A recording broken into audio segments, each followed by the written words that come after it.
mereka di-spill nilai akhirnya, Kak. Berapa, Kak? Oke, ini sengaja putus-putus atau gimana nih? Ini cuma di aku doang putus-putus atau di kakak yang lain putus-putus Iya, nggak iya. ya? Dimas Kok putus-putus. Iya, putus-putus aku ya? putus Halo, juga. Udah jelas nilai ya. akhirku.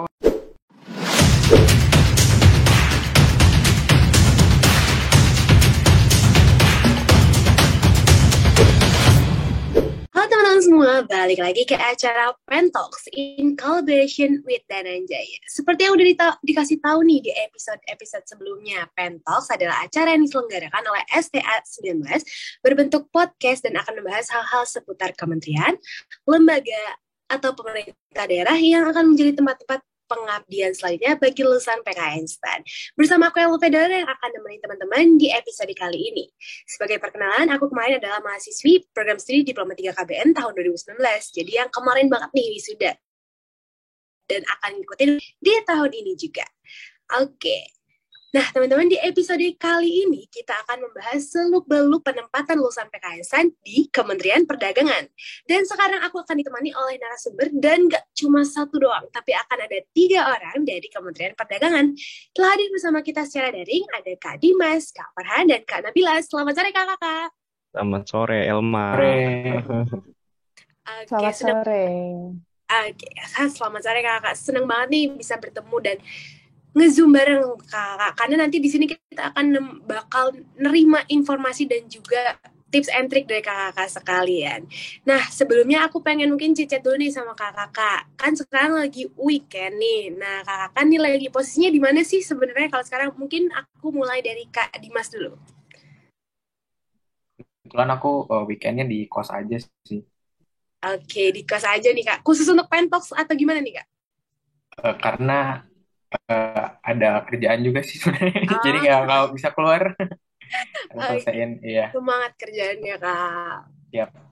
Oke, lanjut nih ke Kak Farhan. Kak Farhan di kos juga kah atau sedang keluar nih? Kebetulan asli Jakarta, jadi Oh, di rumah. oke di rumah ya Kak. Berarti penempatannya di home base, jadi Iya, menyenangkan Kak. iya.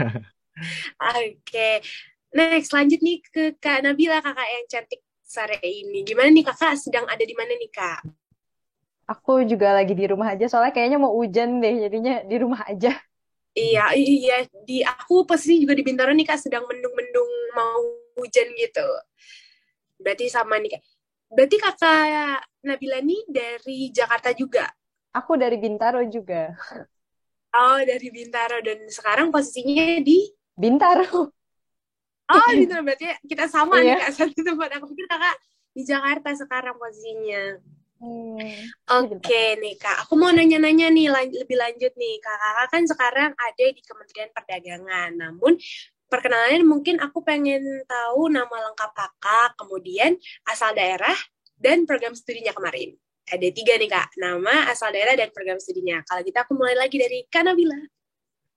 Halo, perkenalkan, aku namanya Nabila. Aku dari D3 Akuntansi 2018 dan asal aku ya di sini di Bintaro. Oke, terima kasih Kak Nabila. Salam kenal. Lanjut nih ke Kak Farhan. Halo semuanya, perkenalkan saya Muhammad Farhan, biasa dipanggil Farhan atau Aan, asal daerah dari Jakarta, kemudian lulusan prodinya Diploma 3 Akuntansi. Oke, salam kenal Kak Farhan. Lanjut nih ke Kak Dimas. Silakan Kak Dimas. Halo semuanya, kenalin namaku Dimas. Asalnya dari Madura. eh, Asal prodinya dari D3 Akuntansi juga.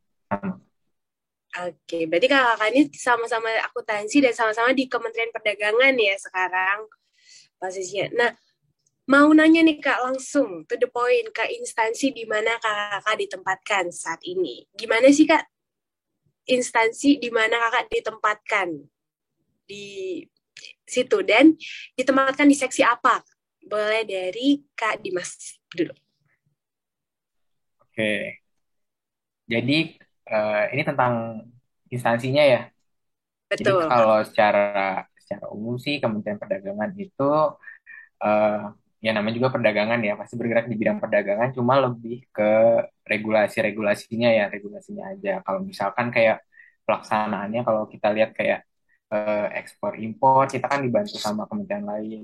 Mungkin ada kalau ekspor dan impor itu ada bea cukai kan pelayanannya, menerima bea masuk bea keluar gitu.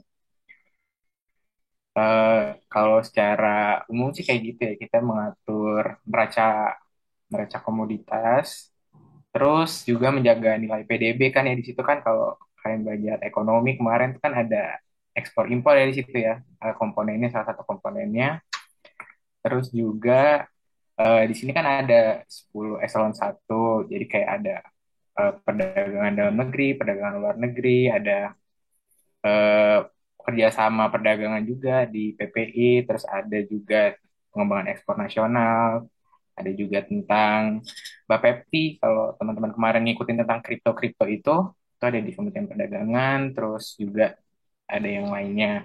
Nah, kalau sekarang eh, kebetulan kita bertiga ditempatin di Inspektorat Jenderal. Waktu itu semuanya berempat belas ditempatin di Inspektorat Jenderal. Ya, tugasnya secara umum kita langsung jadi auditor sih. Sekarang posisi kita itu jadi auditor ya.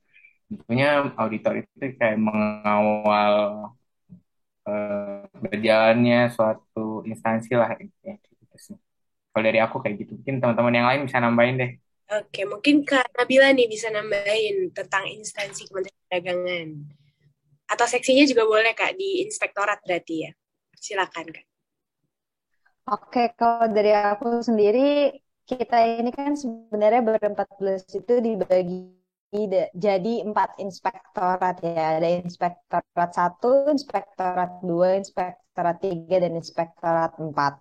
Jadi kita ini berempat belas, ada yang berempat, ada yang bertiga di setiap inspektorat.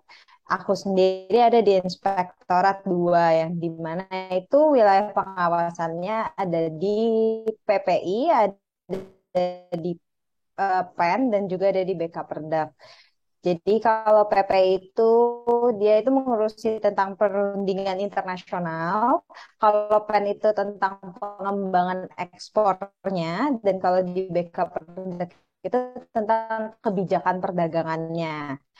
Nah, di sini itu juga kita itu mengawasi beberapa perwakilan perdagangan. Itu ada 11 kalau di Inspektorat 2 itu ada di atas perdagangan di Perancis, ada di Itali, Australia, ada di Tiongkok, di Turki, dan di beberapa tempat. Inspektorat 2 sih kayak gitu, kalau di yang lain itu beda-beda lagi gitu.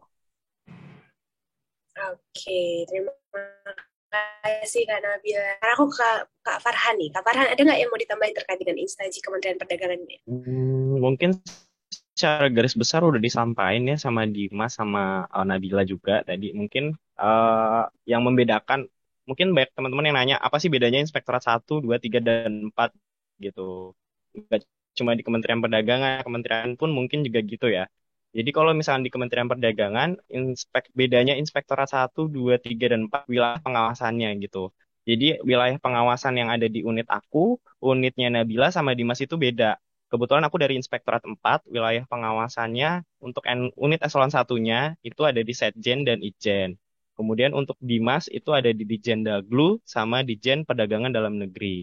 Dan untuk Nabila tadi udah jelasin. Nah, selain dari unit eselon 1 yang tadi kita awasi, kita juga melakukan pengawasan untuk kantor vertikal kami, Kementerian Perdagangan yang ada di luar negeri. Dan itu ada sejumlah 19 ITPC, Indonesian Trade Promotion Center, dan 24 atas perdagangan. Nah, itu dibagi rata tuh ke 4 inspektorat itu. Jadi kemungkinan ada 11 kantor vertikal Kementerian Perdagangan yang ada di luar negeri untuk di setiap inspektorat gitu. Jadi kerjanya nggak cuma ngawasin yang ada di Indonesia aja, jadi sampai ke luar negeri pun harus diawasi karena kantor vertikalnya juga sampai ke sana gitu. Mungkin itu tambahnya. Oke, terima kasih Kak Farhan. Lengkap banget nih ya penjelasannya mulai dari tadi berapa yang diterima, kemudian di seksi inspektorat ya khususnya karena memang ketiga kakak narasumber kita ini berada di inspektorat di tempat yang sama. Nah, tadi kan sempat disebutkan nih Kak, ada 14 orang yang masuk bersama-sama dan ditempatkan menjadi auditor ya di sana. Nah, ini empat-empatnya ini akuntansi semua kah atau ada dari program studi yang lain, Kak? Boleh Kak Farhan.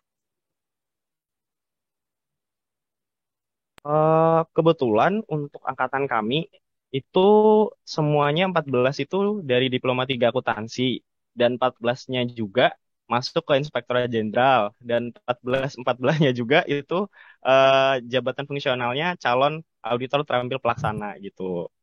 Karena Oh, kebetulan kami juga angkatan pertama kan di Kementerian Perdagangan. berarti ini Iya. tahun pertama Kementerian Perdagangan tuh menerima lulusan PKN instan ya, Kak? Iya betul. Oh, dan ditempatkan di auditor, makanya Mm-mm. akuntansi ya banyaknya, Kak. Iya. Oke, nah dari penjelasan tadi nih Kak, kan Kakak di ketiganya ini ditempatkan, 14 ini ditempatkan di sana. Kalau berkenan, bolehkah di-spill nilai akhirnya Kak, waktu penempatan? Kalau berkenan, boleh dari Kak Dimas.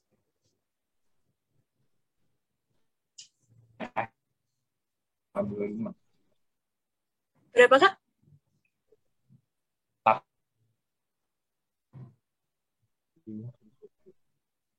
Oke, ini sengaja putus-putus atau gimana nih? Ini cuma di aku doang putus-putus atau di kakak yang lain putus-putus Iya nggak ya. ya? Dimas Kok putus-putus. Di putus-putus aku ya? putus Halo, juga. Udah jelas, halo, udah Nah, jelas. udah, dah, iya. udah. Ini kakak emang mau nge-spill atau udah lancar nih Kak? Ini emang mau nge-spill nih. Oh iya, boleh diulang. Nilai akhirku 85,25. Oke, 8525.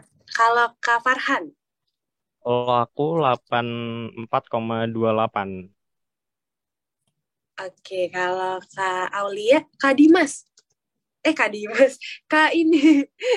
Iya benar Kak Aulia. Kok aku jadi deg-degan nih kalau nanya ini. Kak Nabila, silakan Kak. Tes ini aku masih madet gak ya? Udah Tadi jelas Kak? Aman soalnya Kak? Udah jelas. oke oke oke. Kalau aku nilai akhirnya 83,76 itu kalau dari peringkat itu aku peringkat ke 789. Kita totalnya itu ada 1718 untuk akuntansi. Jadi rata-rata akuntansi itu 83,23 di tahun aku. Dengan tertinggi itu kalau di Kemendak itu masuk 87,6 gitu. Oke, ini lebih lengkap lagi nih. Makasih banyak kakak sudah mau memberikan nilai akhirnya. Karena kadang-kadang kayaknya kalau di angkatan aku nih kalau ditanya nilai akhirnya tuh pada belum mau ngasih tahu kak kayak, adalah nanti aja gitu. Tapi Oke, tapi itu maksudnya nilai akhir jangan dijadiin patokan. Maksudnya kan tiap angkatan kan pasti beda ya jumlah jumlah kalian ada berapa, tertinggi kalian juga kan bisa aja beda antara angkatan kita sama angkatan kalian gitu. Lah Jadi kayak minatnya juga. ya jangan terlalu jadiin patokan aja sih. Gitu. betul betul. Cuma jadi pertimbangan dan perbandingan nggak apa-apa gitu Boleh, ya kak. ya. Oke, oke nih kak. Nah aku mau lanjut nih kak ke pertanyaan. Kalau tadi kan kakak tadi nih Kak Dimas sih sebenarnya. Kak Dimas tadi sempat bilang kalau misalnya Kak Dimas tuh nggak kemana-mana di weekend ini karena ada kerjaan. Nah, pengen nanya nih Kak, sebenarnya beban kerja di Kementerian Perdagangan tuh setinggi apa Kak sampai Kak Dimas tuh tidak bisa meluangkan waktu di weekend ini? Atau emang minggu ini ada kerjaan Kak atau seperti apa Kak? Ya, sebenarnya emang tergantung apa tugasnya aja sih. Maksudnya emang aku pernah kok kayak seminggu gitu kayak nggak ngapa-ngapain gitu juga pernah. Terus emang ya lagi ada kerjaan aja. Maksudnya emang tiba-tiba aja itu kerjaan itu menumpuk di minggu itu gitu. Terus sih ya jalanin aja gitu. Maksudnya kalau lagi nggak ada kerjaan ya nggak usah nyari-nyari kerjaan gitu. Kalau lagi ada kerjaan ya kerjain aja. Gitu. Aja sih kalau ada.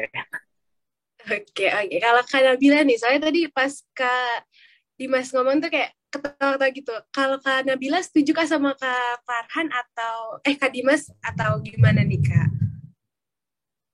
Ya sebenarnya setuju sih ya karena kan auditor itu sebenarnya kerjanya tergantung momentum. Kita kan nggak setiap saat. Kalau memang lagi ada yang dikerjakan dan momentumnya memang harus bekerja ya bekerja. Kalau tidak ada ya tidak ada gitu. Paling waktu kosong dipakai untuk hal lain gitu aja sih. Oke, berarti emang nggak terlalu beban kerjanya nggak terlalu berat ya. Kalau misalnya Kak Farhan, apakah setuju beban kerja yang tidak terlalu berat nih Kak yang dijalani saat ini? Eh, bukan nggak terlalu berat ya, mungkin karena benar tuh tadi kata Nabila, karena memang ada ibaratnya tuh ada musimnya gitu. Kayak triwulan akhir gini nih biasanya review dan lain-lain itu ada numpuk nih di 3 bulan terakhir ini gitu. Jadi memang uh, ada saat-saatnya santai, ada saat-saatnya sibuk, ada saat-saatnya pas weekend bisa aja ada kerjaan gitu. Tapi ya dinikmatin aja sih sejauh ini. Oke, dinikmatin aja ya, karena ada momentumnya di mana lagi tenggang, tapi ada juga momentumnya di mana lagi sibuk-sibuknya. Ya. Oke, nah Kak, aku mau tanya lagi nih, kalau misalnya jam kerja di Kementerian Perdagangan, karena Bila itu jam berapa sampai jam berapa sih Kak? Atau udah flexible hours nih Kak, kalau di Kemendak? Jadi kalau untuk jamnya sebenarnya kita masuk itu jam 8, kita pulang jam setengah 5, 16.30 untuk Senin sampai Kamis. Tapi kalau sampai Jumat itu kita sampai jam. Cuman sebenarnya ada flex time untuk misalnya kita datang ke kantor itu bisa sampai jam 9 lah untuk flexi time-nya. Cuman kalau masih awal-awal ya masuknya masih jam-jam 8 aja lah ya. Cari selamat. Oke, berarti memang jam kerja jam 8 sampai jam setengah 5 ya Kak? Dengan flexi hour, tapi itu nggak berlaku untuk pekerja pegawai baru ya Kak? Nggak enak juga baru pertama dan tiba-tiba Sebenarnya datangnya ikut sebenarnya flexi nggak hour. apa-apa, asalkan ada alasannya sih kalau emang mau telat gitu tuh sebenarnya kita fleksibel sih kalau di sana. Jadi selama alasannya jelas, kabarin aja telatnya kenapa. Jadi nggak ada permasalahan juga sih sebenarnya. Yang penting dikabarin dan nggak sering-sering tiap hari juga telat gitu. Oke, oke, terima kasih Kak. Nih, aku mau lanjut ke pertanyaan selanjutnya nih Kak. Kalau selanjutnya ini terkait dengan suka dan duka di tempat kerjanya. Sekarang, berarti kalau Kakak kan SK-nya baru keluar Februari kah? Betul ya Kak? Iya. Nah, di Februari, berarti kan kira-kira 8 bulan bekerja sebagai pegawai setelah diangkat menjadi PNS. Dari Kak Dimas, gimana nih Kak perasaannya, suka dan dukanya bekerja di Kementerian Perdagangan? Kalau sukanya sih karena alhamdulillah kita apa ya berempat belas gitu loh di tempat ini. Maksudnya kayak nggak cuma sendirian kita di tempat sendiri. Yang apalagi baru kan. Eh, kita sukanya itu sih maksudnya kayak kita ngadepin semuanya tuh bareng-bareng gitu. Terus ya lingkungan kerjanya juga alhamdulillah nyaman gitu. Senior-seniornya saling support kita kalau misalnya ada yang nggak tahu kita dibantuin gitu. Terus juga untuk pendidikannya kayaknya di sini lebih gampang ya karena kan kalau di Kementerian Perdagangan itu jumlah pegawainya itu nggak terlalu banyak sih kalau menurutku dibandingkan dengan kementerian lain. Terus juga untuk lokasinya kan ada di Jakarta ya di ibu kota di depan Monas gitu. Jadi strategis gitu lokasinya. Terus kalau dukanya ya karena aku perantauan gitu ya nyari kos tuh yang murah dan enak tuh susah gitu ya di Jakarta lagi kan. Ya pinter-pinternya kita aja sih buat nyari-nyari apa namanya eh, kos-kosan dan bagi-bagi eh, pengelolaan keuangannya gitu. Soalnya kan kita juga di 3 bulan awal ya, kalau nggak salah 2 bulan atau 3 bulan awal itu tunjangan kinerjanya itu masih dirapel gitu. Jadi kita cuma dapat gaji pokok aja waktu itu. Jadi ya ditahan-tahan gitu dulu. Oke, Main. oke. Terima kasih Kak Dimas. Aku mau lanjut ke Kak Farhan nih. Suka dan dukanya Kak Farhan, boleh. Eh, Kurang lebih sama sih kayak Dimas itu tadi, lingkungannya nyaman, terus kebetulan kita ber14, tempat penempatannya ya di situ-situ juga unit dan tempat kerjanya unit kita tuh hadap-hadapan gitu. Jadi kalau istirahat atau kalau mau rapat ya ketemunya dia lagi gitu. Jadi bareng-bareng gitu. Terus mungkin ini ya kalau di perdagangan kita tuh banyak banget event-event kayak bazar itu tuh banyak banget tuh kalau misalkan di tren perdagangan. Jadi bazar tentang kayak apa aja sih kayak bahan apa namanya bahan pokok yang murah, daging kayak gitu tuh banyak banget event-event kayak gitu. Terus event-event kayak fashion show itu tuh juga banyak. Terus kalau misalkan dukanya mungkin apa ya kalau duka? Mungkin kadang-kadang ya, kadang-kadang sih nggak selalu kayak gitu. Ketika udah mau siap-siap pulang, mungkin baru ada tuh yang namanya kerjaan tuh baru datang tuh. Pas udah mau siap-siap masukin laptop, kerjaannya datang gitu. Jadi gagal ya, pulang tenggo tuh gagal. Mungkin itu ya, kalau suka sama dukanya. Oke, suka dan dukanya, lengkapnya ada dukanya. Aku mau lanjut ke Kak Nabila nih. Kalau Kak Nabila apa sih suka dan dukanya? Sebenarnya udah dijawab ya sama Dimas sama Kan. Sebenarnya sama-sama aja sih. Cuma mau nambahin buat sukanya sih paling kalau di Kementerian Perdagangan itu transportasinya gampang ya untuk nyampe ke Kementerian Perdagangan. Jadi bisa pakai busway juga nyampe, KRL juga nyampe. Kalau mau motoran juga bisa, parkirannya udah lumayan kok di sini. Terus kalau misalnya dukanya tadi juga udah disebutin sih sama teman-teman, cuman mau nambahin juga kadang tuh kita kalau perjadian dadakan. Jadi kalau mau bikin acara tuh agak susah kalau mau misalnya janjian sama temen gitu. Misalnya kayak kita janjian yuk Rabu, nanti bisa hari Senin tiba-tiba kita dibilangin nanti kita Rabu ke Jogja ya. Itu tuh beberapa kali tuh terjadi gitu. Bahkan sempat kejadian juga pas di hari H itu malamnya berangkat hari H baru dikasih tahu kayak gitu sih. Jadi susah untuk bikin jadwal ketemuan sama temen. Karena perjalanan suka dadakan ya, Kak. Oke, terima kasih nih Kak suka dan dukanya. Nah, mau lanjut nih, kalau tadi kan sempat dibilangin kalau misalnya transportasinya mudah dan ada banyak parkiran. Nah, kalau misalnya fasilitas yang diberikan sama kantor, apa sih Kak Farhan untuk teman-teman pegawai yang dari lulusan PKN STEM? Kalau fasilitas, terutama yang menunjang kerjaan itu mungkin laptop atau PC itu dapat kok kalau dari kantor. Kemudian alat tulis dan lain sebagainya gitu. Kalau misalkan berupa fasilitas umum gitu yang biasa digunakan rame-rame, mungkin masjid itu juga pasti ada. Terus kantin kita ada dua, di basement gitu.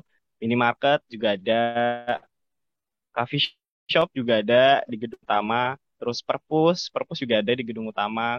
Kita juga punya balai kesehatan, koperasi, terus apa lagi ya Dim ya? Nabila,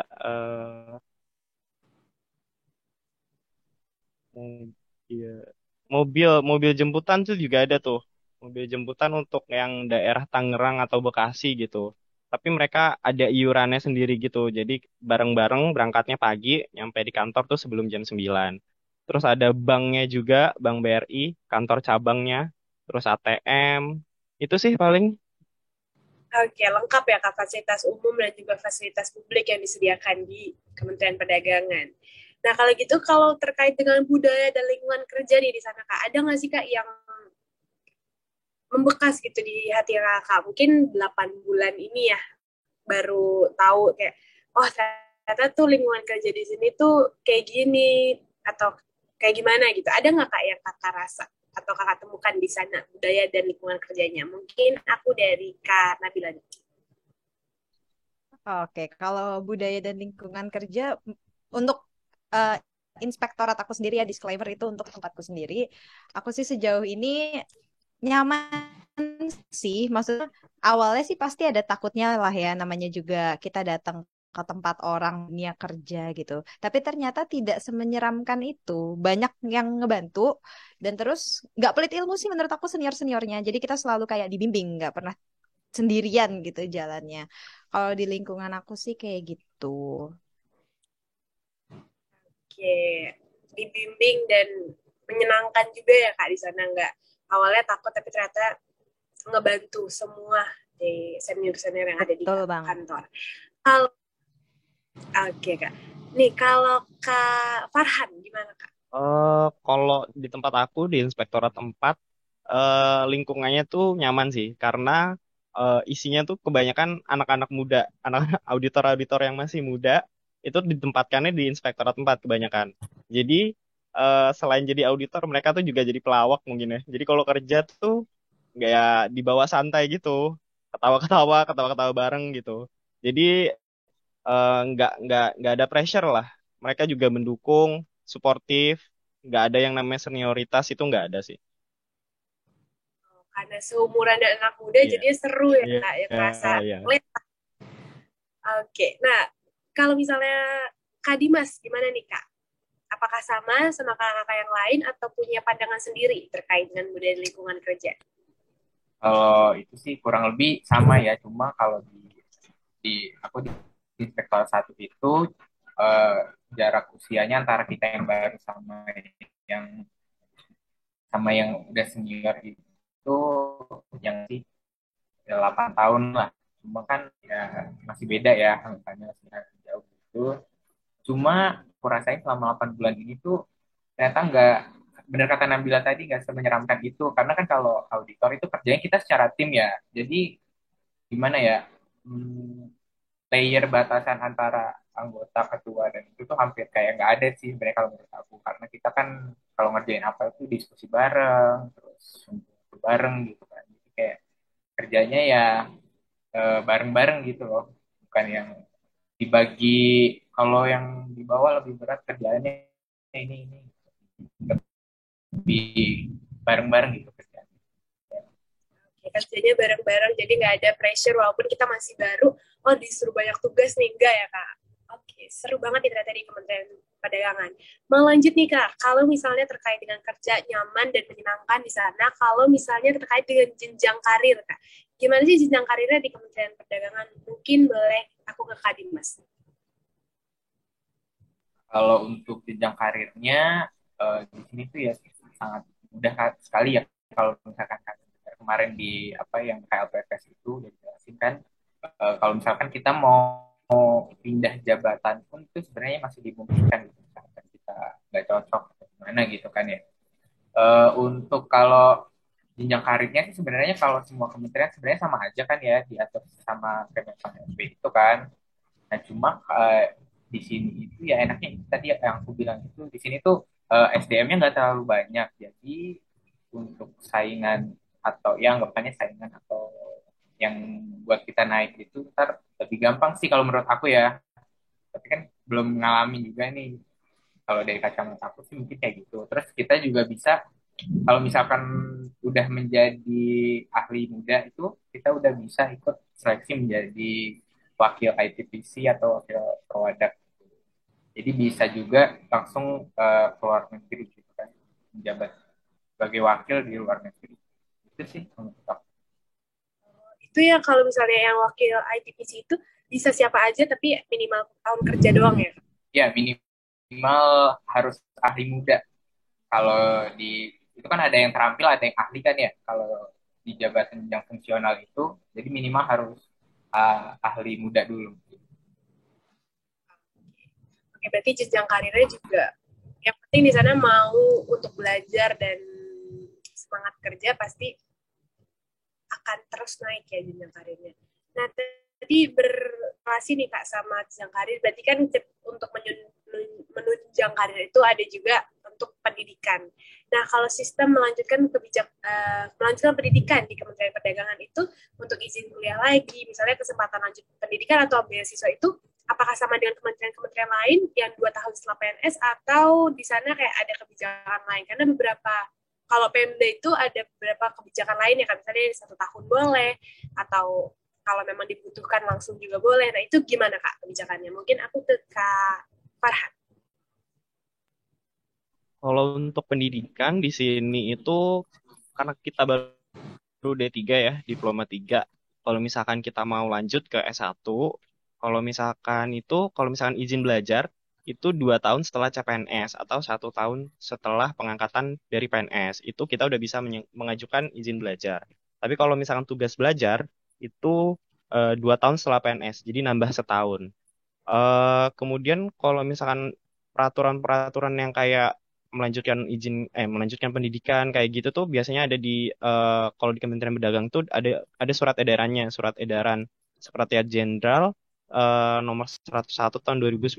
Di situ udah dijelasin kalau misalkan yang saya sebutin tadi itu 1 tahun setelah kita bisa melanjutkan pendidikan. Itu sih. Kalau misalkan terkait beasiswa gitu-gitu, beasiswa S2 khususnya ya, kalau di Kementerian Perdagangan itu banyak banget kalau misalkan kalian mau tahu. Karena kayak kita kan punya ASN ya, Sistem Informasi ASN. Nah, itu tuh tiap saat tuh pasti ada notifikasinya untuk siapa aja yang mau melanjutkan pendidikannya. Dan itu tuh dijelasin beasiswa dari mana. Pokoknya kalau masalah beasiswa itu terbuka banget sih kalau di STAN karena ada surat edarannya juga gitu. Kadang-kadang kita juga dikasih tahu sama atasan gitu. Pokoknya banyak banget sih kalau misalkan kesempatan untuk melanjutkan S2 di Kementerian Perdagangan. Oke, berarti kalau tadi SIA ASN itu khusus untuk Kemendak atau untuk semua KL nih, Kak? Ya, SN tuh itu apa namanya? eh Sistem informasinya pegawai Kemendak gitu. Kayak Oh, ya. jadi kalau misalkan kalian mau ngelihat biasanya itu buat ngisi itu ya SKP kami untuk SKP kami untuk penilaian penilaian bulanan, capaian bulanan. Nah, selain buat itu ada juga tuh buat informasi mengenai beasiswa. Di situ juga banyak gitu. Oke, berarti memang nggak cuma regulasi doang ya Kak terkait dengan beasiswa ini, tapi jika emang realisasinya juga ada dan banyak yang ikut ya Kak. Ya. Iya. Oke, nah aku lanjut nih Kak pertanyaannya terkait dengan indikator kinerja. Kalau di Kemendak itu apa yang menjadi indikator kinerja baik di Kemendak untuk naik jabatan nih Kak? Aku mau ke Kanabin.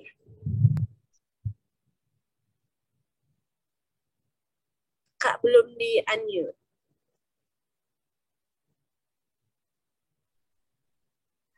Halo, Oke, udah? oke, terdengar. Halo, tes. Halo, barusan ada petir. Ya, terdengar. Oke. Nah, jadi untuk indikator kinerja baik, ini tuh kita tadi udah disebutin sama Farhan itu dari SKP. Itu tuh nanti tiap SKP itu ada nilainya dan nilainya itu akan berhubungan ke tunjangan kinerja kita. Jadi kalau nilainya bagus, berarti tunjangan kinerja kita 100%. Tapi kalau misalnya nilai dari SKP kita kurang, berarti itu tunjangan kinerja kita bisa turun. Terus untuk menambahkan sedikit itu masalah tadi yang jenjang karir itu kan sebenarnya kita harus mengumpulkan angka kredit ya namanya kalau untuk di fungsional. Jadi untuk kita mau menaiki suatu jabatan tertentu di fungsional, kita harus ngumpulin angka kredit yang itu bisa didapatkan dari diklat, bisa dari webinar juga, dan bisa dari berbagai macam lainnya. Terus kalau di kita sendiri itu ada Pusdiklat sendiri. Jadi karena kita punya Pusdiklat sendiri, dari Pusdiklat pun itu sudah ada kayak webinar-webinarnya yang nantinya itu bisa menambah poin supaya angka kredit kita itu bisa naik ke jenjang berikutnya gitu. Jadi kita pun di sini kalau Latsar itu udah nggak bareng sama kementerian lain. Jadi kita Latsar itu dari kementerian kita sendiri, dari Pusdiklat kita sendiri. Jadi lebih enak juga sih kayak gitu kalau dari aku. Oke, kalau dari kakak yang lain ada yang ingin ditambahkan Kak terkait dengan indikator kinerja baik atau cukup? Setuju ya sama Kak Nabila.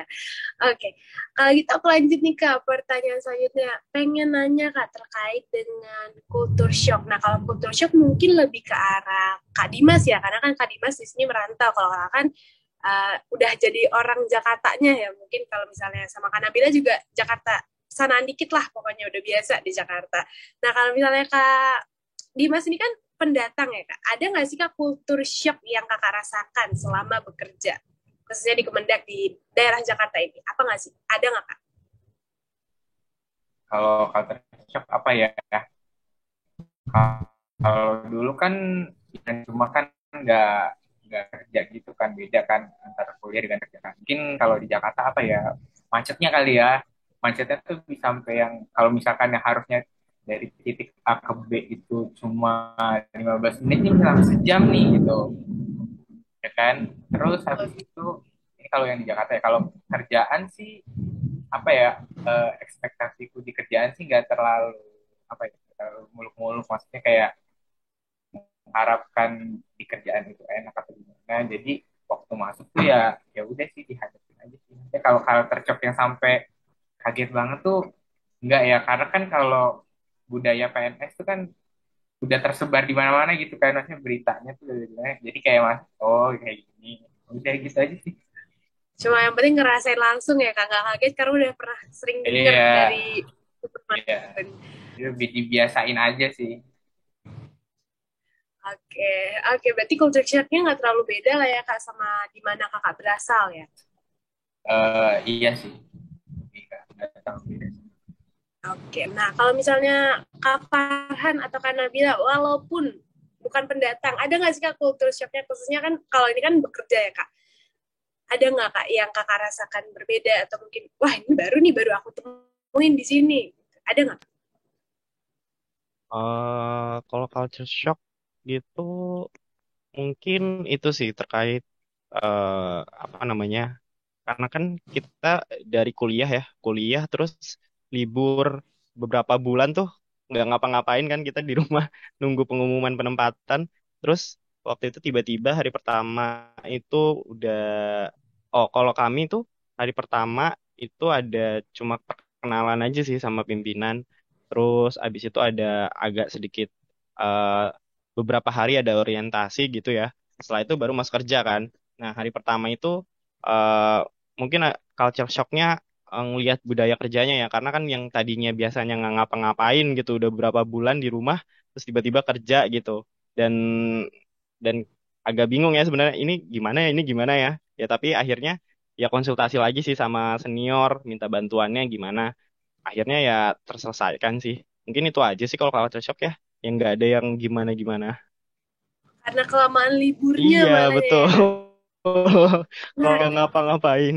iya jadi kayak oh kaget gitu ya. Nah, gimana Kakak harusnya menghadapinya atau kayak Kakak ada kayak evaluasi gitu. Oh, ternyata nih harusnya kemarin pas libur panjang nih aku harus ngisi apa gitu. Nah, buat teman-teman sekarang nih kan kita lagi libur nih. Apa sih yang harus diisi biar nggak kaget nanti Pak atau mungkin mulai bekerja? Mungkin kalau berdasarkan pengalaman ya, mungkin coba lagi diulang tuh materi kuliah TABK.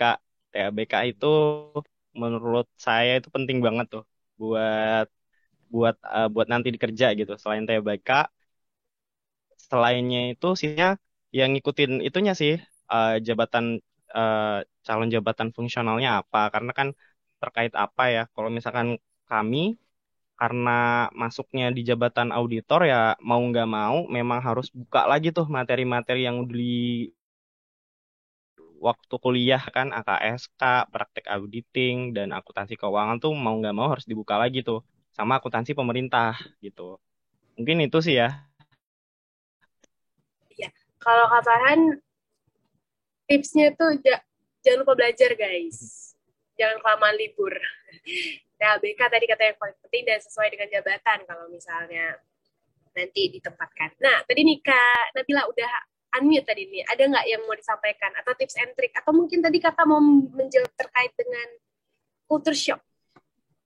Kalau culture shock ya sebenarnya sama aja sih semuanya ya. Aku nggak akan nambahin culture shocknya. Cuma kalau misalnya apa yang perlu dipelajarin, kalau menurut aku soft skill juga perlu sih kayak public speaking. Karena waktu kita masuk pertama kali itu kita sering ditanyakan pendapat.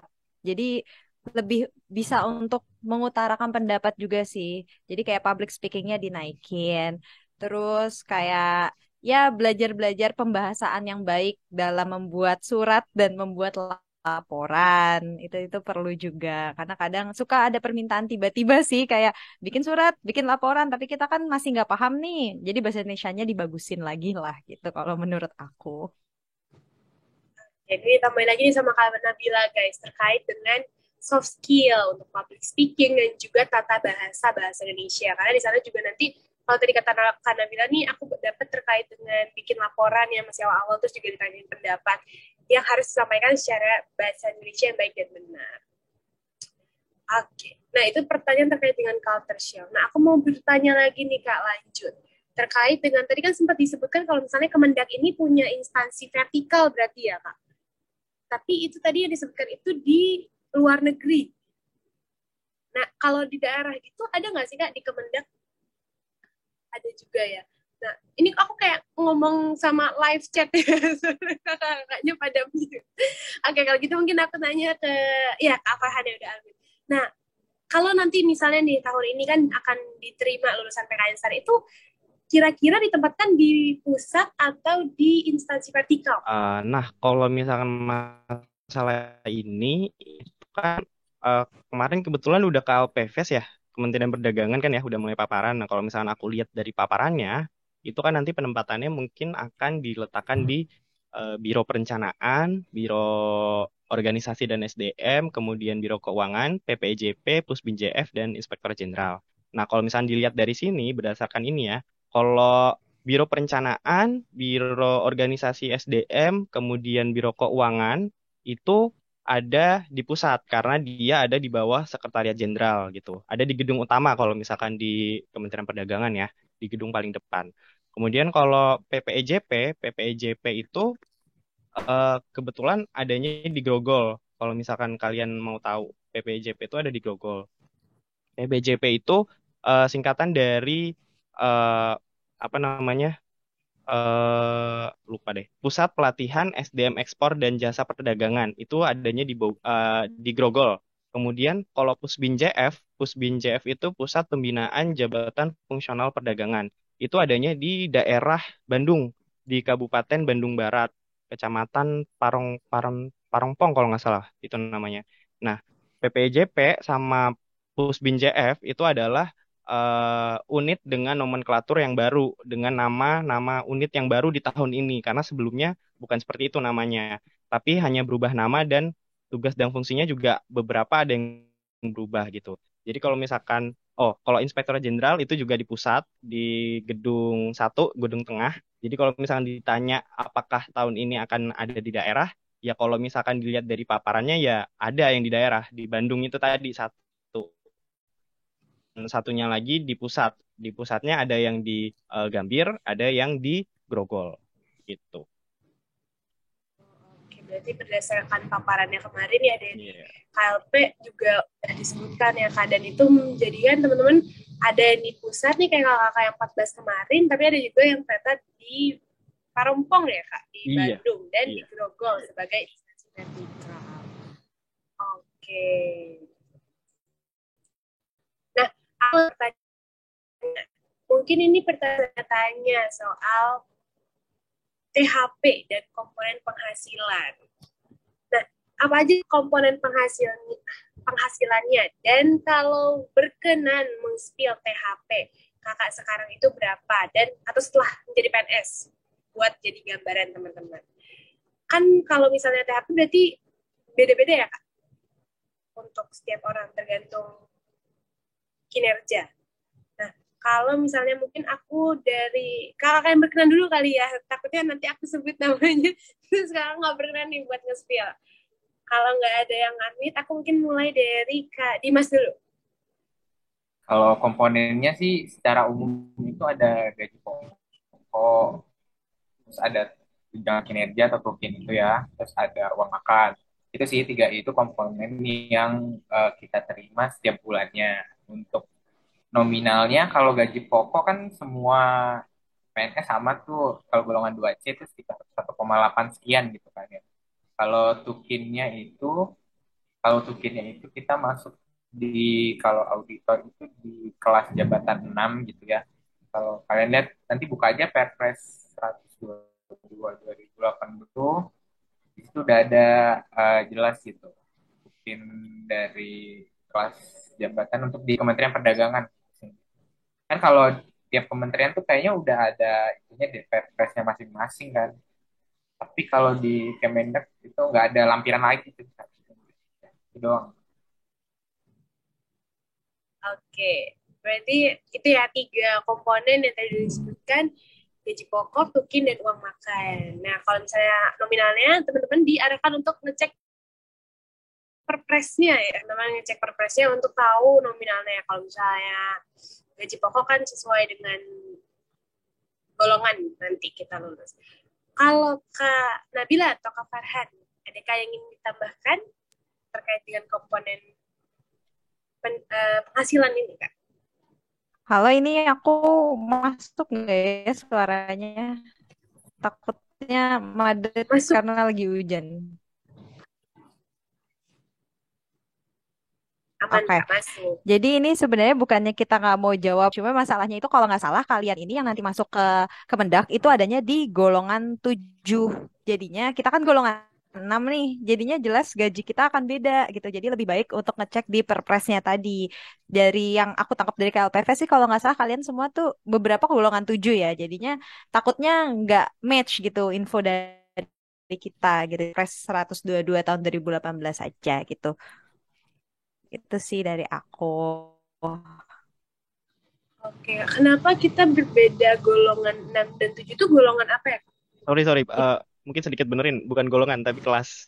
Jabatan, iya Iya, jabatan Oh, maksudku. kelas jabatan. Golongan kita 2C, iya Golongan iya dua iya. c Jabatannya iya. yang berbeda. Itu jabatan berbeda karena Coba. kita beda kerjaan sih. Kalau kalian kan kalau nggak salah itu peran verifikator keuangan sama bendahara ya. Kalau di kita ini auditor. Jadi pas kita masuk itu auditor itu 6 gitu. Cuman kemarin dapat info kalau kalian itu 7 jabatannya dapatnya. Jadi nanti coba dicek aja di Perpres itu jabatan yang dapat predikat yang peringkat 7 tuh berapa gitu. Oke, oke. Terima kasih nih Kak atas pencerahannya. Jadi ternyata tuh beda golongan karena nanti yang terima juga jabatannya berbeda ya Kak. Golongannya Teman-teman sama 2C, jabatannya yang beda. golongannya sama, jabatan yang berbeda. Oke.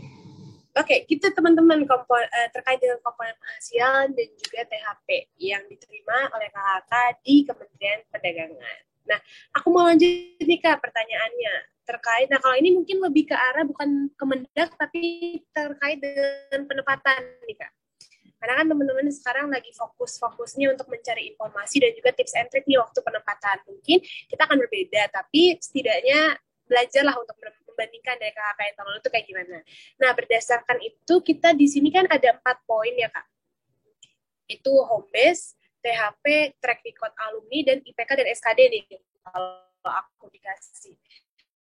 Nah, dari keempat ini harusnya menurut kakak nih, ini kan mungkin preferensi masing-masing Kak. Apa sih yang di rutin yang paling pertama yang jadi prioritas yang harus kita lihat dari 1 sampai 4 ini. Jadi misalnya home base itu yang pertama harus, terus abis itu IPK SKD, kemudian THP, terus yang terakhir track record alumni, atau sebaliknya yang harus dilihat nih IPK dan SKD dulu gitu. Nah, aku mau tahu nih pendapat Kak Farhan, gimana nih kalau menurut Kak Farhan? Kalau ini pribadi masing-masing sebenarnya kan, sama kayak yang udah jelasin tadi. Kalau aku pribadi kemarin itu apa namanya, pertimbangan untuk milih penempatan yang pertama itu home base. Kenapa? Karena orang tua mintanya gitu, anaknya pengennya di Jakarta aja lah gitu. Jadi kemarin pilihnya kementerian atau lembaga yang memang penempatannya pusat gitu. Setelah home base itu THP, kemudian kalau yang ketiga itu IPK sama SKD-nya, karena harus sadar diri juga ya, apakah IPK dan SKD saya itu cukup atau enggak gitu. Terus yang keempat ya track record alumni sih. Itu sih kalau aku. Oke, nah dari keempat ini, dari urutan yang kakak bikin ini, pilihan penempatan yang kakak pilih waktu itu apa aja Kak? Atau langsung ke Mendak nomor 1 atau enggak? Kalau boleh berkenan ditanyakan. Iya, ya. Ini kalau ini agak plot twist ya sebenarnya, karena eh, aku termasuk salah satu yang penempatannya itu di luar pilihan gitu dari Oke. teman-teman semua gitu. Jadi kalau untuk pilihan pertama aku itu kemarin adalah Kementerian Perhubungan, kemudian yang kedua itu Kementerian Dalam Negeri, yang ketiga itu Kementerian Investasi BKPM, dan penempatannya di Kementerian Perdagangan. Tapi masih sesuai dengan pilihan pertama home base ya Kak, masih Iya, Jakarta. iya. Bersyukurnya Jadi itu masih sih. menjawab Heeh. poin yang pertama home base. Oh, berarti kemarin itu kakak memilih berdasarkan urutan kakak tadi home base. Berarti Jakarta, kemudian THP, IPK SKD, dan kemudian track record. Kakak memilih Kemenhub, Kemendagri, dan juga BKPM Iya. ya Kak. Tapi waktu itu kakak udah tahu Kak, ada Kemendak yang buka untuk pusat aja, atau dulu kakak belum tahu Kalau terkait dengan Kemendak? Kemendak ya. Atau Kalau Kemendak kebetulan waktu itu memang dijelaskannya di pusat gitu, karena mereka ngasih taunya mereka butuh 14 orang yang akan ditempatkan di Inspektorat Jenderal, dan Inspektorat Jenderal itu ada di pusat gitu. Jadi dijelasin sih waktu itu, dan alhamdulillahnya ya dapatnya di pusat. Oke, oke baik. Makasih banyak nih Kak Farhana. Aku lanjut nih ke Kak Nabila. Kalau Kak Nabila gimana nih Kak? Urutannya dari home base, THP, track record, alumni, dan juga IPK SKD. Ya kalau aku yang pertama sama kayak Farhan ya, aku home base karena emang nggak pengen keluar, pengennya di sini aja. Terus yang kedua itu sebenarnya bukan dari THP, aku tuh melihat dari sebenarnya kementerian ini nerimanya itu di bagian apa, di jabatan apa. Nah, karena ini kemarin Kementerian Perdagangan itu auditor, yang aku tahu pasti auditor itu di pusat, dan aku ngerasa kayak pekerjaannya akan cocok sama aku, makanya itu yang aku lihat. Nah, yang ketiga baru aku ngelihat THP pastinya. Terus yang keempat baru IPK dan SKD.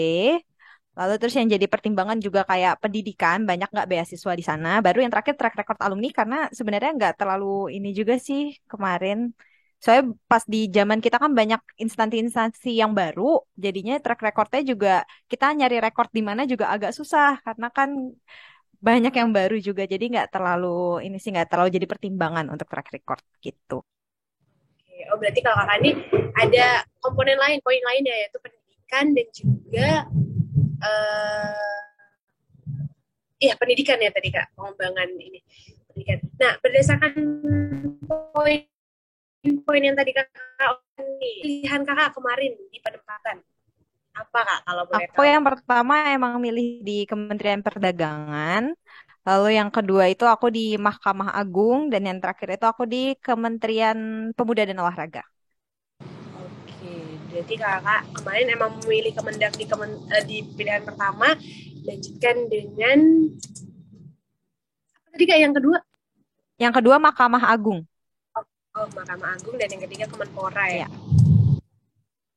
Oke, dan keterima di pilihan pertama. Oke, terima kasih banyak Kak Nabila. Lanjut nih ke Kak Dimas. Kalau Kak Dimas dari poin yang tadi 4 Kak, home base, THP, track record alumni, dan IPK SKD. Urutan kakak dari yang paling prioritas nomor 1 sampai ke 4 apa aja sih kak? Kalau prioritas sih pertama tuh kalau aku sih pasti ngelihat THP dari masing-masing KL dulu ya. Kayak dilihat satu-satu, terus baru tuh aku hubungin sama IPK sama SKD ku. Instansi mana yang memungkinkan ya. Karena kan waktu itu kalau di angkatanku tuh ada survei angkatan gitu ya untuk milih penempatan. Nah, terus aku waktu coba ternyata kayaknya yang paling memungkinkan ya Kementerian Perdagangan gitu yang paling eh, gak muluk-muluk gitu. Kalau yang lain kayaknya gak mungkin gitu kan.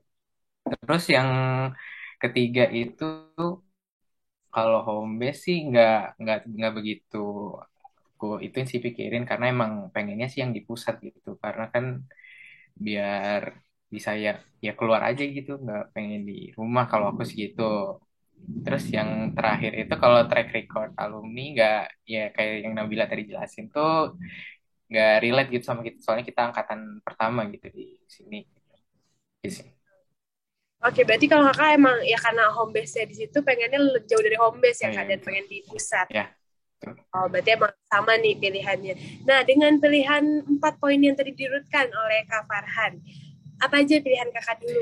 Kalau pilihanku satu pasti Kementerian Perdagangan, kedua aku milih Kementerian Keuangan, yang ketiga aku pilih Kementerian SDM. Aku di pilihan satu pilihan Kementerian Perdagangan karena waktu itu kan ada survei itu yang kulihat ya maksudnya posisiku agak lumayan lah, jadi kayak itu tuh udah pasti Bismillah lolos gitu lah, pede gitu kan. Terus dua sama tiga ya udah pasrah aja. Kemenq kan nggak mungkin ya pilihan kedua tuh udah nggak mungkin keterima gitu kalau di kedua itu. Ya udah dua sama tiga random sih sebenarnya. Oh, oke, pilih-pilih aja kak, Iya, soalnya emang udah tetap pilihan pertamanya. betul. Tapi katanya kakak waktu angkatan kakak nih ternyata ada juga yang keterima di Kemenq meskipun dia Kemenq-nya pilihan 2. Apakah betul begitu atau aku dapat informasi yang salah nih kak? Kalau itu sih aku nggak tahu, coba mungkin teman-teman yang lain mungkin jelaskan. Aku juga Kakak yang lain? kurang tahu. Nabila tahu. Nabila mungkin tahu, enggak? Kak Nabila? Kalau kemungkinan kayak gitu tuh pasti ada ya, soalnya juga melihat di STA 17 pun ada juga yang seperti kayak gitu. Jadi di pilihan kedua itu masih masuk. Itu semua tergantung perankingannya juga sih. Jadi tuh kalau yang ini sebenarnya lebih ke kayak apa ya?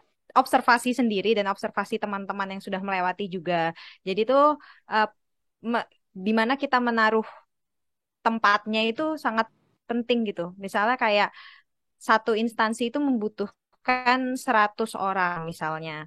Terus ada 50 orang yang naruh di pilihan pertama. Berarti kan sebenarnya masih ada chance untuk 50 orang lainnya. Jadi yang di pilihan kedua itu kan pasti akan naik. Jadi itu kemungkinan-kemungkinan kayak gitu tuh masih ada gitu. Jadi menurut aku ya itu balik lagi pilihan pertama itu sangat penting. Jadi kalau misalnya selama kuotanya masih ada dan pilihan pertamanya sudah masuk semua, yang ada di pilihan kedua pun bisa naik gitu. Oke, berarti berdasarkan rankingan juga ya Kak, nggak berdasarkan dan pilihan jadi penting nih nomor satu, pilihan satu. Oke, oke, ini kita mau sampai di akhir pertanyaan aku nih Kak. Tapi kalau ini aku akan bertanya terkait dengan Kemendak lagi nih Kak, karena ini akan menutup kita. Pengen nanya nih Kak, mungkin aku dari Kak Farhan dulu, karena kan Kak Farhan awalnya waktu itu bukan milik Kemendak nih. Iya. Nah, sekarang nih, menurut Kakak, kenapa sih teman-teman alumni ini harus memilih Kemendak setelah Kakak masuk ke Kemendak nih? Silakan, Kak. Kalau keharusan pemilih Kemendak itu tuh nggak harus ya, karena bebas gitu. Cuma, cuma, cuma yang memang kalau misalkan kalian memang merasa cocok dengan apa yang udah kami gambarkan tadi, ya silahkan dipilih Kemendak gitu. Karena kami sebagai alumni cuma bisa memberikan insight gitu, gambaran gimana tempat kami kerja, gimana lingkungannya, gimana budaya kerjanya, gimana pola karirnya gitu. Sisanya ya kalian yang menentukan gitu. Itu sih kalau dari aku ya. Oke, itu kalau dari Kak Farhan. Terima kasih Kak Farhan. Nah, aku lanjut ke dari Kak Dimas. Yang Kak Dimas juga memilih Kemendak kan di pilihan pertama. Gimana kalau Kakak? Kalau dari aku sih karena di Kemendak itu apa ya,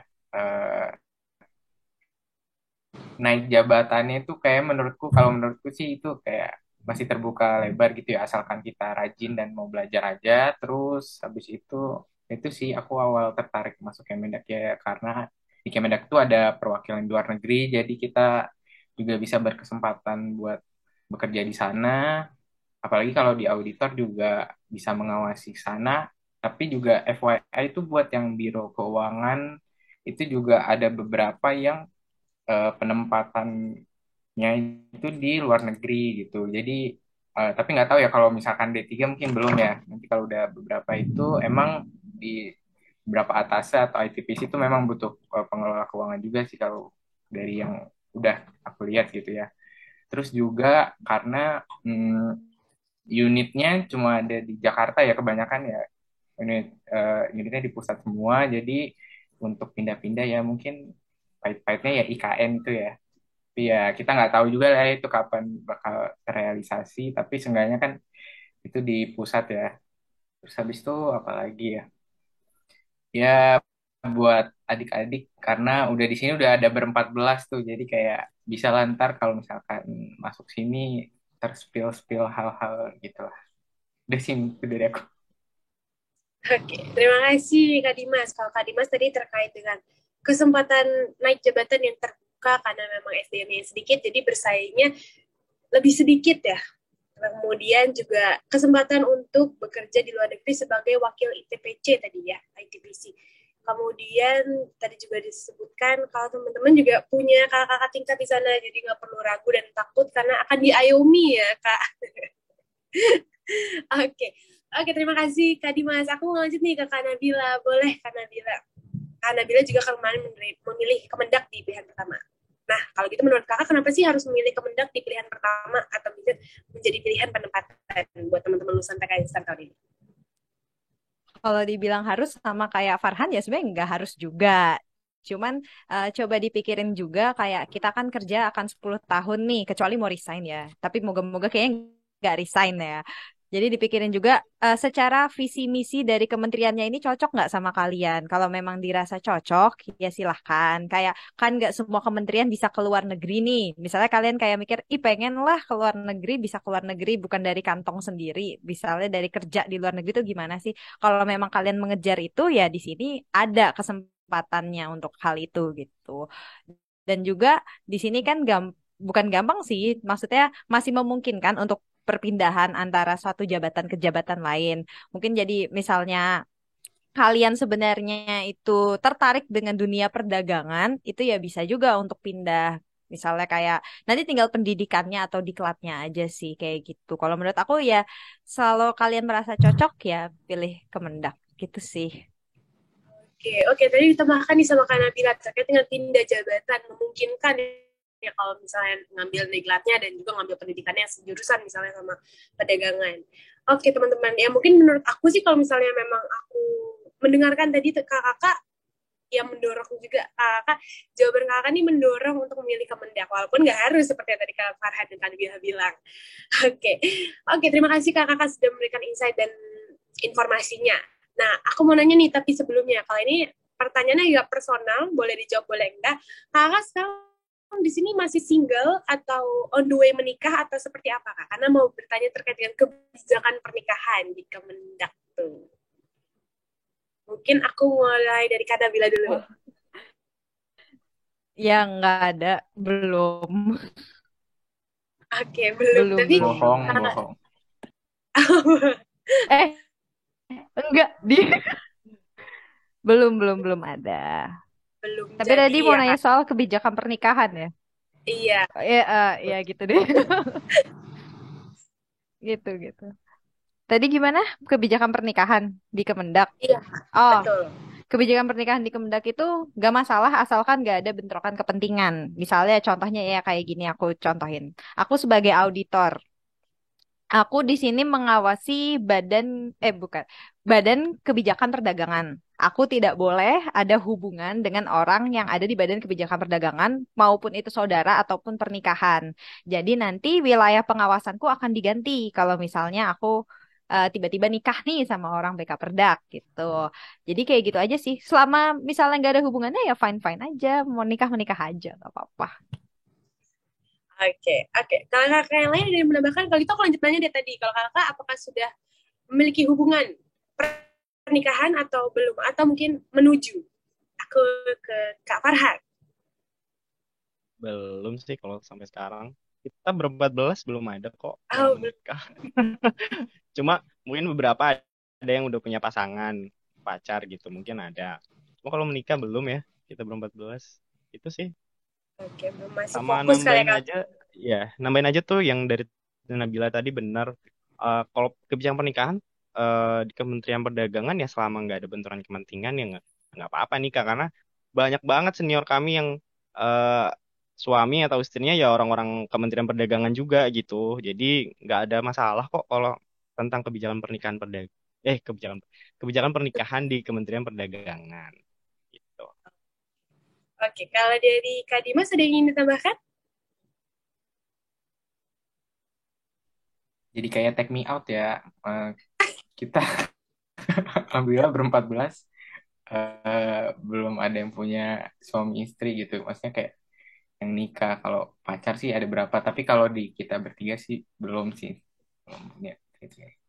Oke, itu for your information teman-teman. Ini kakak yang tiga ini nih yang ada di Zoom ini belum ada someone spesial. Jadi kalau yang berminat boleh nih sekalian Kementerian Perdagangan, sekalian juga dia dapat pasangan hidup. Karena tadi nggak apa-apa soalnya kan ada di satu kementerian yang sama dan juga jadi pasangan gitu. Oke, oke, terima kasih banyak kakak. Pertanyaannya itu dia tadi pertanyaan terakhir dari sesi chat kita kali ini nih kakak. Nah, terakhir banget sebelum kita tutup di chat kita kali ini, mungkin kakak boleh kasih closing statement nih buat teman-teman lulusan PKN yang baru lulus tahun ini. Atau mungkin kalau nggak closing statement, boleh seputar tips, seputar penempatan untuk teman-teman yang baru di wisuda kemarin. Boleh kakak, aku mulai dari Kak Farhan dulu. Oke, closing statement ya. Intinya, kalau misalnya aku boleh ngasih saran ke teman-teman semua, mungkin yang bisa teman-teman lakuin adalah nyari tahu tentang berbagai informasi gitu, yang bisa teman-teman temukan mengenai instansi yang kalian memang inginkan gitu dengan berbagai macam cara. Salah satunya ya ini kan Pentox yang sedang kita lakukan ini. Kemudian ada KLPFS juga ya kan. Atau bisa misalkan kalau kalian punya senior yang ada di kementerian tersebut ya bisalah tanya-tanya gitu. Kemudian mungkin setelah itu yang bisa kalian lakukan dengan cara memaksimalkan apa yang udah dibuat sama tim angkatan kalian gitu. Karena kan kalau nggak salah kalian juga ada ya simulasi penempatan gitu ya kan. Nah, itu tinggal kalian manfaatin aja sih buat ngelihat peluang peluang kalian di instansi yang nantinya akan kalian pilih gitu. Masalah prinsip kalian dalam menentukan pilihan antara mau pilih instansi yang realistis atau mungkin instansi yang kalian inginkan dengan catatan ada banyak pesaing gitu. Itu adalah hak dan keputusan kalian gitu dalam memilih. Jadi itu terserah kalian lah pokoknya. Tapi mungkin pesan saya satu hal nanti yang pasti adalah ketika nanti pengumuman penempatan itu keluar, yakin kalau misalkan hasil itu tuh adalah hasil yang terbaik yang diberikan sama Tuhan gitu. Karena kita manusia itu kan cuma bisa merencanakan, sisanya Tuhan yang menentukan. Yakin deh kalau misalkan suatu saat itu kalian akan sadar hikmahnya tuh apa sih dari hasil ini gitu. Karena saya sendiri pun kan juga merasakan itu gitu. Saya termasuk salah satu orang yang keterima di pilihan saya gitu ya di Kementerian Perdagangan. Ketika hasil nggak sesuai sama harapan itu rasa kecewa itu pasti ada gitu loh. Manusiawi kok, tapi ya jangan berlarut-larut gitu ya kan. Dan ketika ada momennya saya ngerasa, oh ternyata ini ya hikmahnya gitu. Ternyata ini yang Tuhan mau gitu. Itu luar biasa sih ketika kita udah di tahap ikhlas dan paham hikmah apa yang kita dapatkan gitu. Terus mungkin dimanapun apapun hasilnya nanti gitu, dimanapun kalian ditempatkan di tugas itu, tugas kita tuh cuma cuma satu, yaitu berikan apa yang terbaik, apa yang kita punya buat ngedukung tujuan organisasi kita gitu, dan lebih luas lagi untuk Indonesia gitu. Dan yang terakhir yang paling penting adalah jangan lupakan restu orang, karena kita nggak pernah tahu eh, harapan dan impian kita itu akan terwujud melalui doa siapa dan doa yang mana. Itu sih kira-kira. Oke, terima kasih banyak Kak Farhan. Tadi diingetin lagi nih sama Kak Farhan buat terus cari informasi pas penempatan ini. Dan ketika nanti udah didapatkan, jangan lupa percaya kalau itu yang terbaik buat kita dan jangan lupa minta restu doa orang tua. Oke, aku mau lanjut ke Kak Nabila. Silakan Kak Nabila, boleh closing statement-nya atau mungkin tips trik seputar penempatan. Silakan.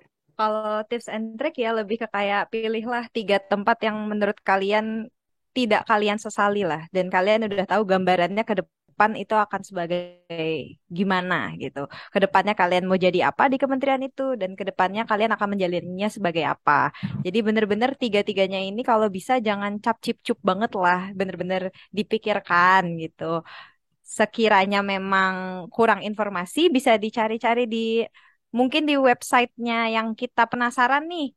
Bisa kita lihat-lihat juga kan kayak sebenarnya kementerian ini tuh kerjanya ngapain sih di sana nih, aku seperti apa sih, lebih ke banyak informasi yang harus digali juga sama kayak Kak Farhan tadi bilangnya ya.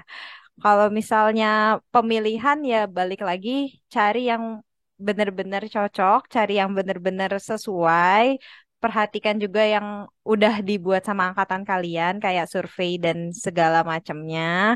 Kalau bisa surveinya juga jangan dibuat bercandaan, kalau bisa diseriusin karena buat anak-anak yang IPK-nya mungkin tidak terlalu bisa berkompetisi, maksudnya tidak terlalu di atas, itu sangat diperlukan gitu sih kalau menurut aku. Terus juga banyak-banyak berdoa, banyak-banyak untuk ngobrol sama orang tua juga. Terus doanya itu semoga dipilihkan yang terbaik gitu. Karena yang apa yang kita pilih itu belum tentu yang terbaik. Semua jalan hidup tuh udah Tuhan yang ngatur gitu sih. Oke, terima kasih banyak Kak Nabila. Nah, kalau ini Kak Nabila diingetin teman-teman jangan lupa pilih tempat yang nggak akan disesali. Jangan cap cicu. Karena nanti kalau keterima baru nyesel karena penyesalan datang di akhir. Terus teman-teman juga jangan main-main surveinya. Apalagi teman-teman kan udah tahu nih kalau STA bakal melaksanakan survei ya. Jadi jangan main-main dan mintanya doanya yang terbaik. Karena yang kita pilih belum tentu yang terbaik gitu. Oke, terakhir nih buat Kak Dimas. Silakan Kak Dimas, boleh closing statement-nya. Oke, kalau dari aku sih nggak jauh beda sama yang lain ya udah dijelasin lengkap sama Nabila sama Farhan. Jadi ya teman-teman milih instansi itu ya harus tahu gitu maksudnya benar kata Nabila tadi jangan cip-cip soalnya aku dulu tuh emang bener-bener ulang record dari setiap instansi itu aku lihat gitu kan maksudnya siapa tahu ada informasi yang aku nggak tahu cuma dengar-dengar dari Twitter dari temen gitu kan itu kan nggak baik gitu terus cari informasi yang sebanyak-banyaknya minta restu dari orang tua, terus ya juga harus yakin lah sama pilihannya gitu. Soalnya kalau nggak yakin ter kayak yang tadi dibilang kalau udah keterima di situ nanti nyesel gitu takutnya di akhir gitu. Jadi sih nggak banyak kalau dari aku. Oke, terima kasih banyak Kak Dimas sudah memberikan closing statement. Berarti closing statement dari Kak Dimas akan menutup sesi chit-chat kita pada sore hari ini. Terima kasih banyak kakak-kakak sudah berkenan hadir dan memberikan banyak sekali informasi yang penting banget nih untuk teman-teman lulusan PKN STAN, khususnya dari Kementerian Perdagangan. Jadi teman-teman sekarang udah punya informasi yang lebih mantap lagi kan terkait dengan penempatan. Sekali lagi terima kasih banyak Kak Dimas, Kak Farhan, dan Kak Nabila. Kami juga mohon maaf Kak kalau misalnya ada pertanyaan-pertanyaan yang mungkin kurang berkenan. Untuk kakak-kakak sekalian mohon dimaafkan karena semata-mata hanya karena rasa penasaran aja nih Kak dan nggak ada bermaksud lain. Oke, terima kasih banyak kakak-kakak. Sama-sama. Dan Oke, nah dan teman-teman itu dia tadi Pentalks di episode kali ini. Gimana? Semakin banyak informasi yang didapetin kan? Jadi pantengin terus episode-episode Pentalks selanjutnya. Thank you teman-teman udah dengerin sampai akhir. I'm Elma Federa, I'm signing out. See you in the next Pentalks. Bye-bye.